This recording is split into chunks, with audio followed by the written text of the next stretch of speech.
অনেক কিছুই রান্নাবান্না করে নিয়েছিলাম, তো করার পরে একটু বেরিয়ে গেছিলাম বাজারের দিকে। প্রচুর বৃষ্টি হচ্ছে, মানে 3-4 দিন থেকে হাঁটতে যেতে পারছি না, এত বৃষ্টি। আর বৃষ্টিটা প্রত্যেক দিন সন্ধেবেলায় আসতে হচ্ছে।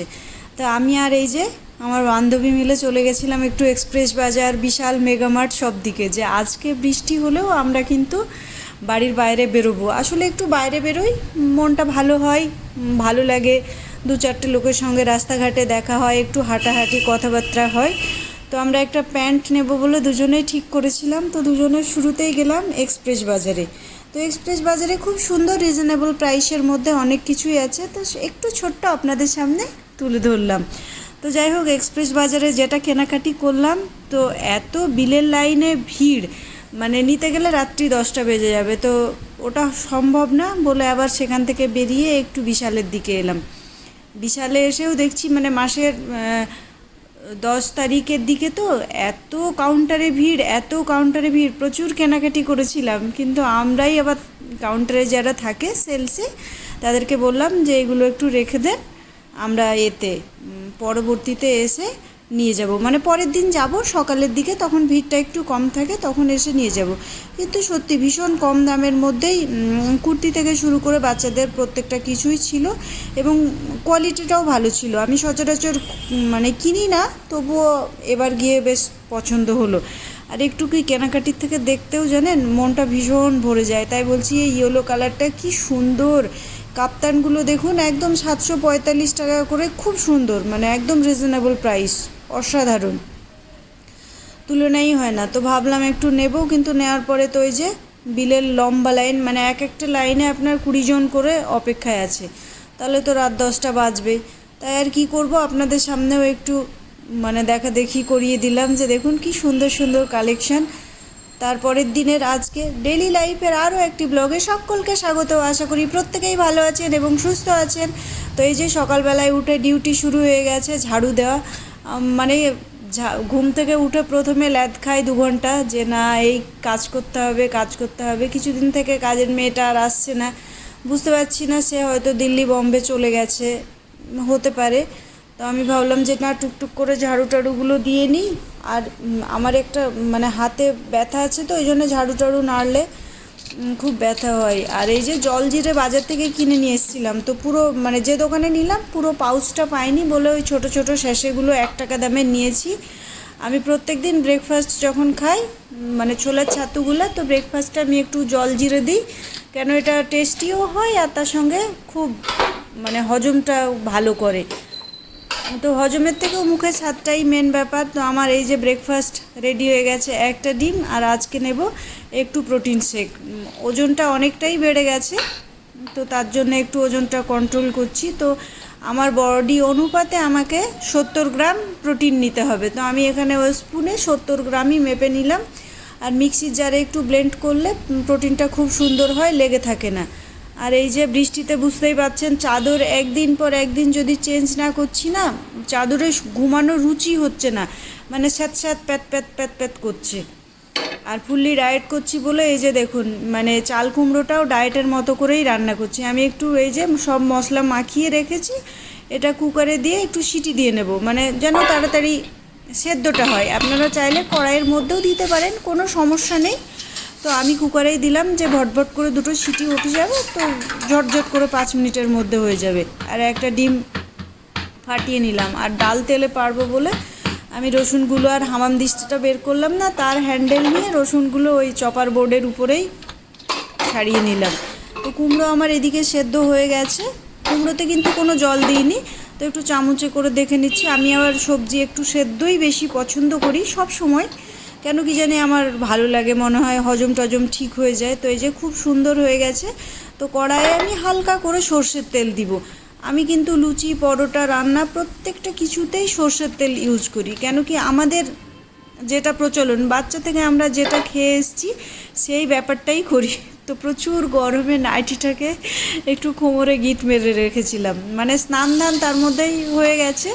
তো এই যে এটাকে ডিম দিয়ে হালকা করে ভেজে নেব। ডিমটাতে তো কোনো ক্ষতি নেই, আর এটাতে অল্প একটু তেল হলো, এটা আমার রাত্রিবেলা এবং দুপুরবেলা দুটোতেই হয়ে যাবে। তো হালকা হালকা করে একটু রোস্ট করে নিলাম, না হলে কী হয় বলুন তো, ওই কাঁচা কাঁচা না খুব একটা যতই ডায়েট করি খেতে ভালো লাগে না, তো একটু যাই হোক মজাদার করে খাবো, তো এইভাবে একটু চেষ্টা করলাম সেফভাবে উল্টানোর। মিশন তো কিছুটা পসিবল হয়েছে, তাছাড়া আর কিছুটা পসিবল করতে পারিনি। এখানে সব ভেঙে গেল আমার চাল কুমড়োর তরকারি। তো যাই হোক যেটুকুই হলো খুব সুন্দর হলো, তো সেগুলোকে একটু হালকা পাতলা করে তুলে নিচ্ছি। আর তার সঙ্গে হবে আমার কচুর লতি দিয়ে চিংড়ি মাছ। তো এটা দুই রকমভাবে হবে, একজন চিংড়ি খায় আর একজন চিংড়িতে অ্যালার্জি। তো এই যে একটা নতুন স্কচ ব্রাইট নিয়েছি, তো সেগুলো দিয়ে এইভাবে স্কচ ব্রাইটটা আমি কিন্তু একটা ইউটিউবে দেখেছিলাম পরিষ্কার করা যায়, তো সত্যি অসাধারণ পরিষ্কার হচ্ছে। আর কচুরলতি আমি আমার লাইফে ফার্স্ট টাইম বানাচ্ছি, আমি কোনো দিন বানাইনি, তো এটা বানালাম। আর দামটাও অনেকটা জানেন, মানে একটা বাঞ্চের মধ্যে 4-5টা করে লতি থাকছে, 15 টাকা করে দাম। তো সেটা আমি নিজেই কিনে নিয়ে এসেছিলাম, দিয়ে নিয়ে এসে এই যে পরিষ্কার করলাম, কিন্তু পরিষ্কার করতে আমাকে পুরো 1 ঘন্টা সময় লেগেছে। সে তো আপনারা যারা যারা খাবেন এইভাবেই পরিষ্কার করবেন, কিন্তু একটু আমি বুঝতে পারছি না, কেউ আমাকে কমেন্টে জানাবেন তো এটা কি হাত চুলকায়? আমার কিন্তু হাতের তালুগুলো না একটু একটু ধরেছিল, তো পরবর্তীতে আমার মনে হলো যে এটা আমার গ্লাভস পরে করাটাই বেটার ছিল। তো আপনারা যে যে এই প্রসেসে কচুরলতি ছিলবেন অবশ্যই কিন্তু গ্লাভস ইউজ করবেন, কেন কি হাতটা যথেষ্ট কুটকুট করে চুলকাচ্ছিল। তো আমি এটা কিন্তু কোনো দিন রান্না করিও নি, জানতামও না। আমার মাকেও আমি বারবার বলি যে মা কচুরলতি, আমার মা আমাকে বোঝায় যে কচুর ডগাটাকেই কচুরলতি বলা হয়। তারপরে মাকে বলছি যে না এটা না, এইরকম। তো আমি এটা ইউটিউবের ভিডিও দেখেই বানাচ্ছি, অনেক করে পেঁয়াজ টমেটো নর্মাল যে মশলাগুলো, জিরে গুঁড়ো ধনে গুঁড়ো লঙ্কার গুঁড়ো আর লবণ আর চিনি। সচরাচর আমি চিনিটা সবজিতে টেস্ট হলেও কম ব্যবহার করি, কেন কি চিনিটা তো খুব একটা খাওয়া ভালো না, তো সেই জন্য। আর লবণটা না খেলে তো টেস্ট হবে না, তাই লবণটা খেতেই হয়। আর তার সঙ্গে একটু আদা রসুন বাটা দিয়ে খুব ভালোভাবে আমি মশলাটা কষে নেব, যেন মশলাটার কোনো স্মেল না থেকে থাকে, তাহলে কিন্তু ভালো লাগবে না, আমরা সেটা জানি। তো এই মশলাটা কষে নিচ্ছি, এবার এতে হালকা পাতলা করে একটু জল দিয়ে দেবো যেন মশলাটার গন্ধটা না থাকে। আর কচুরলতি তো 80% সেদ্ধ হয়েই গেছে, তো এই যে লতিগুলো দিয়ে দিলাম, দিয়ে খুব ভালোভাবে নেড়ে নেব। তবে একটা জিনিস বলি, আমি তো ভয়েস ওভার দিচ্ছি, কচুরলতিটা একটু কিন্তু ঝাল ঝাল না হলে খুব একটা আমার মনে হয় না যে টেস্ট লাগবে। তবে কচু তো আমি ফার্স্ট টাইম খেলাম, একটু স্লিপারি মুখে দিলে একটু প্যালপেলে, যেটা আমাদের ভাষায় বলে প্যালপেলে আছে, কিন্তু টেস্টি। তো আমি এই যে চিংড়িগুলো আলাদা করে ভেজে রেখেছি, কেন একজনের চিংড়িতে অ্যালার্জি আর একজন চিংড়ি খায়, তো আমি কিছুটা রান্না করে তুলে নেওয়ার পরে আমি চিংড়িটা মিশাবো। আর আমি একটু চিনি দিয়ে দিলাম, চিনি দিয়ে টেস্ট করছি, স্বাদটা কিন্তু সত্যি অসাধারণ। আমি ভেবেছি আরেকবার কিনে নিয়ে এসে বানাবো, কিন্তু আমার ওই যে ছেলেটা একটু টাফ আছে, মানে ব্যয় সাপেক্ষ, সময়ের ব্যয়, একটু ধৈর্য ধরে সানডে করে খেতে হবে। আর এই যে চিংড়িটা ভেজে রেখেছিলাম, তো ওই কড়াইটা ধরে যাচ্ছিল তলায় বলে এই কড়াইয়ে দিয়ে দিলাম। আর চিংড়িগুলোও কিন্তু একই দিনে সব কিছু পরিষ্কার করেছি বলে চাপ পড়ে গেছে, তো আমি দিয়ে এই যে ভালোভাবে নেড়ে নেব। আর আলাদা করে বাটিতে আমি তুলে নিয়েছি। তো দেখা যাক এখন মানে কত দূর কী হয়।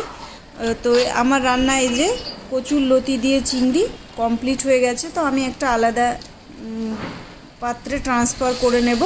আর একটু ঘি দিয়ে দিলাম টেস্টের জন্য। আমি যেমন যেমন সেই দিদির ভিডিওতে দেখেছি আমি তেমনই চেষ্টা করলাম রান্না করার। তো সত্যি অসাধারণ টেস্ট, মানে আমি খাওয়ার পরে ভয়েস ওভার দিচ্ছি, তো সেটাই বুঝতে পারছি। তো দেখুন কি সুন্দর রান্নাটা হয়েছে না, খুব সুন্দর, ফার্স্ট টাইম হলেও খুব সুন্দর। তো যাই হোক, সব তো সময় পেরিয়ে গেছে, এখন বিকেলবেলা। তো বিকেলবেলায় আমি নিজে হাতে মেয়োনিজ বানিয়েছি। আমি কোনো সময় বাজারের কেনা মেয়োনিজ খাই না, কারণ ওতে প্রচুর পরিমাণে তেল থাকে। আর এই মেয়োনিজটা আমি ঘরে বানিয়ে রেখেছি। ডায়েট করলেও আমাকে একটু মেয়োনিজে লোভ লাগে, ব্রেডটা একটু লোভ লাগে, তো একটু মানে ব্রাউন করে ব্রেডটাকে সেঁকে নিলাম, তার সঙ্গে একটু মেয়োনিজ লাগিয়ে দেবো। আপনারা চাইলে বললে আমি কিন্তু রেসিপিটা শেয়ার করতে পারি। মেয়োনিজ উইদাউট অয়েল, অসাধারণ যার টেস্ট। আমি সচরাচর তেল খাওয়া পছন্দ করি না, কিন্তু খুব সুন্দর হয়েছে। প্রত্যেকেই ভালো থাকবেন, সুস্থ থাকবেন, নিজের খেয়াল নিজে রাখবেন। আজকের মতো এটুকুই, দেখা হচ্ছে আবার নতুন কোনো ব্লগ।